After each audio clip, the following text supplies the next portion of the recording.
Interestingly, the economy per se wasn't one of the topics laid out on this debate agenda, but it's still top of most voters' minds, even if tied into the COVID pandemic. Did the debate tell us anything more about how the two candidates would steer economic policy? Well, joining me now is Thomas Hogan, who's Senior Fellow at the American Institute for Economic Research. Thomas, thanks very much for joining us.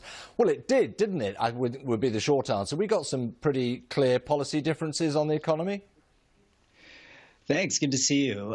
So I don't know. We did have a lot of discussion about the economy, but it was kind of randomly scattered throughout. We heard some comments about taxes. We heard some comments about the stock market and a little bit about regulations and how they affect job growth. But we didn't really discuss the economic plans of either candidate very much. And so it's hard to tell what information voters would have gathered from that. I mean, one of the issues that certainly struck me was Joe Biden pushing for more than doubling of the minimum wage. And Donald Trump saying, well, if you're going to deal with that at all, it shouldn't be a federal issue. It should be one for each individual state to work out.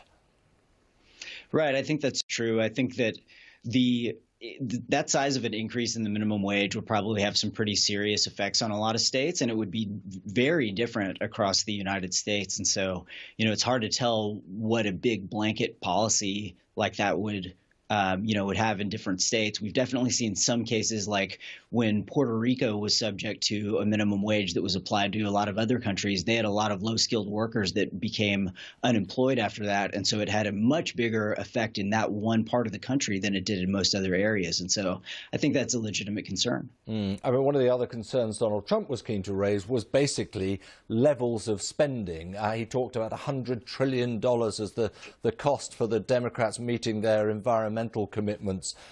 He talked about essentially socializing healthcare and that it would all be funded by the government. These are huge sums. I'm not asking you to fact check, but do people buy into those sorts of figures, do you think? Yeah, I think that the things that they mention in the debate aren't always what people care about or remember. Most people aren't watching this debate to find out the exact numbers for some certain policy. They're watching to sort of get a feel for the candidates and whether they, think they would be a good person as president. They learn a little bit from it. I mean, we did hear some things about some specific numbers, but I think we basically know what the policies of both of these candidates are going to be. We look at Joe Biden and we know he's going to tax a lot more and he's going to spend a lot more. We look at Trump and, he's going to spend more, but he's going to make taxes lower. And so, we kind of know what they're going to do already. I think even bigger than that is the fact that, Joe Biden will probably be adding a lot of regulations to basically all sectors of the economy, whereas Trump says he wants to, potentially cut regulations to try to encourage businesses to hire new workers. And I guess, Thomas, you've hit the nail on the head there. That is why it's such a polarized moment, isn't it, in the States? Because you're either thinking, look, I could lose my job, or I've lost my job, I need help, or you're thinking, how do I hold on to this? And the idea of more taxes, of more regulation is the last thing I need.